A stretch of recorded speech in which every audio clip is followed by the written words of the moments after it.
To quote Dr. Malcolm from Jurassic Park, your scientists were so preoccupied with whether or not they could, they didn't stop to think if they should. And in my opinion, this beautifully sums up one of my biggest issues with the game that we're talking about today, Death of a Wish. Coming from the developer Me Less Than 3, Death of a Wish is a game full of revenge, religion, and really odd visual stylings.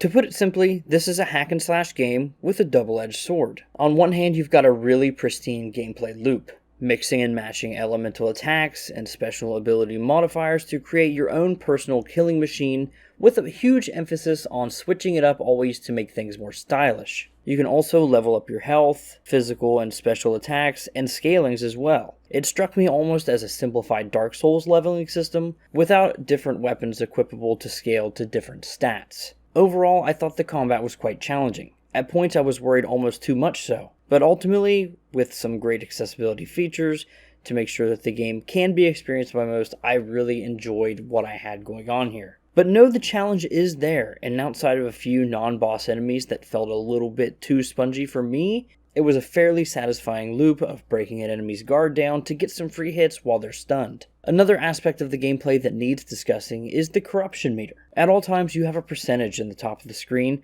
that grows near enemies or when you die. I'll leave the story aspects and implications of that for you to fully experience yourself, but I like the idea of this, just maybe not so much the execution. It feels overbearing in a lot of ways, especially in the earlier game, but don't get me wrong, in the later games it's very overwhelming considering the fact that you're going to have to restart a certain level if you want to go back to a certain point where it's lesser. Though I'd be lying if I didn't say that it was absolutely doing its job of adding tension to combat, as the only way to kind of lower this counter is by ranking higher in some combat encounters, which that aspect I really enjoy.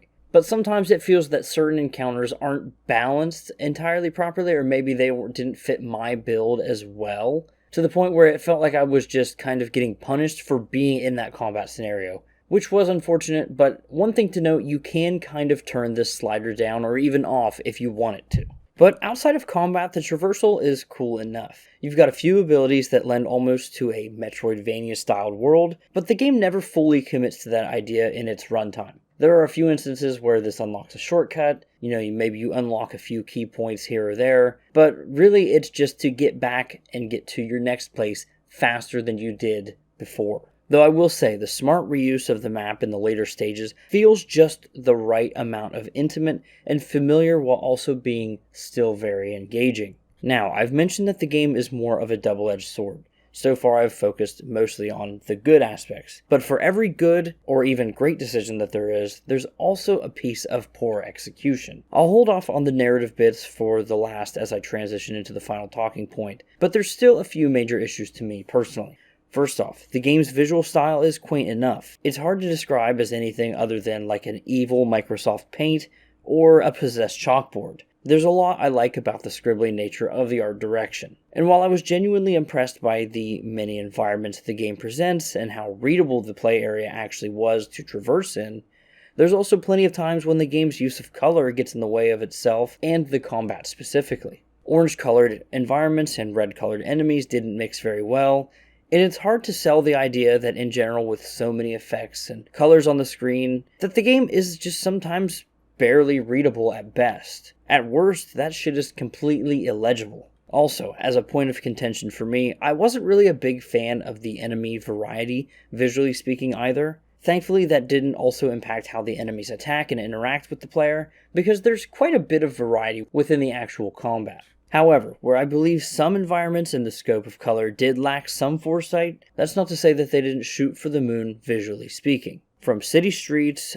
underground caverns, and open wilderness, the environments look wonderful and very distinctive. And outside of the back and forth of visuals, there were times where I felt the combat encounters tend to drag on just a bit. Now, whether that be too many of the same enemies in a row, or, as I already mentioned, some more damaged, spongy enemies, there were times that it did feel like it was just doing too much. And there's times where, more specifically I'll talk about with the narrative, that the game wants to be moody and atmospheric, and then you get into these combat encounters and it just feels like these fights are going on and on. And you're incentivized to accomplish these fights faster rather than, taking your time. But quite frankly, that is kind of frustrating to do when you have a couple of the more spongy styled enemies. And ultimately, before I tackle my thoughts on the story, without spoilers of course, I walk away from the game overall, visually, it's really good when it works well. The cutscenes and a lot of the environments that you're looking at look great, however some of the enemy designs, as well as just straight up, it can be disorienting to look at this game sometimes. I don't know how else to say it. Maybe the recordings on the screen here will kind of showcase what exactly I mean, but it's hard to understand if you're not playing the game. But it really can be disorienting at times, and that's one of my bigger negatives for the game. But with that being said, let's go ahead and talk about the story. So you play as Christian, a cast-out member of the Sanctum. And I'm not really going to get into spoilers, but all you really need to know is that you're going on a Doomguy-styled quest to take down the now Neo Sanctum. And upon going on your journey, you're going to meet a rich cast of characters as well as introduced to different flashbacks and other story-styled elements in which you'll see specific themes of a revenge plot, and certainly it handles the aspects, both the hypocrisy as well as the stronger points and, usefulness of religion head on. Specifically focusing on the characters, there's a pretty wide cast of both friends and foes that you'll meet. There are some side quest styled activities that you can accomplish to further out a character's story. And it's really interesting to see kind of how a lot of these characters develop and how they're actually attached to Christian. And from a character standpoint and from an actual narrative explanation, I really like this game and a lot of the themes that it presents. One issue, however, that I did have was actually the story's pacing. I would say about 2/3 of the way through the game, or maybe even in that last act almost, there is an entire section that is basically just reading for a good stretch of time. I don't know how else to say it, but when you've gone from a hack and slash gameplay for the prior, 5.5 or 6 hours, if that, straight up into just tapping A and reading through the dialogue, it's very, very jarring. I don't know how else to say it. There's some good story explanation here, and there's a lot of background that I feel need for a lot of the characters and, their motivations, their actions. However, it's just not enjoyable. I don't know how else to say it. It's just not fun. It's not a game anymore, and in that way, it just felt like too much. But that is something that, I've survived it, you can get through it, and it's still a satisfying story overall. It's just there is a very, very notable low point for me personally. If this were a different style game, even like a walking simulator,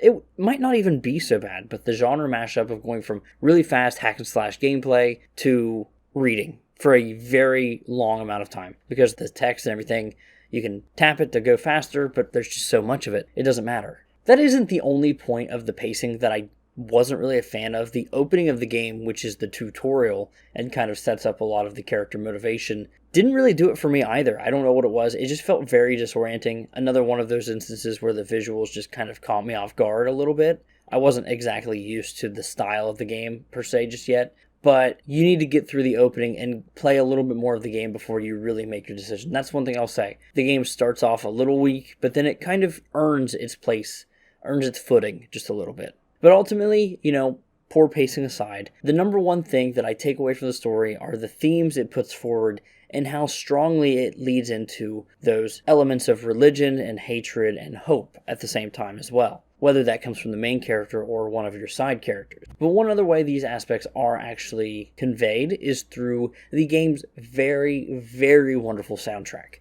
There's a foreboding atmosphere to this music almost at all times. I don't really know how else to say it, but whether it's highlighting a really, really great combat sequence, or whenever you're moving through the world in a really downtrodden area, there's always music to match that theme perfectly. And in that way, it elevates both the combat and the exploration in just the right ways. And with really strong elements of techno in there as well, it really lends to that very futuristic aesthetic that the game is also going for. And with all that being said, I really enjoyed the game, but there's definitely stuff that took me out of the experience, or it really had to fight to earn back those little points. Thankfully, the gameplay is really open to allowing you to do your own thing, and sometimes that's to a fault, with combat encounters maybe not quite matching up and then punishing you with your corruption meters. But at the end of the day, for a $20 experience, I don't know that I recommend it at full price. For me, this is something that I probably wouldn't want to pay more than $15 for, given the issues that I did have with it that were more fundamental. I didn't have any performance issues or anything like that.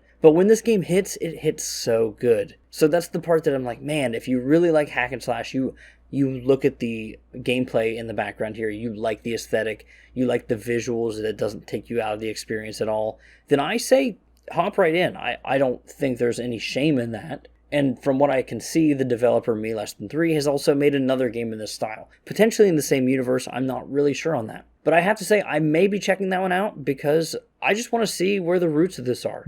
I want to see the first game that they try, and I want to see where they go next. So, with that being said, my name is Falling Hurts. Thank you so much for watching this video. Consider subscribing, checking out the game if you want to, and let me know if you liked it. Thank you so much for watching, and goodbye.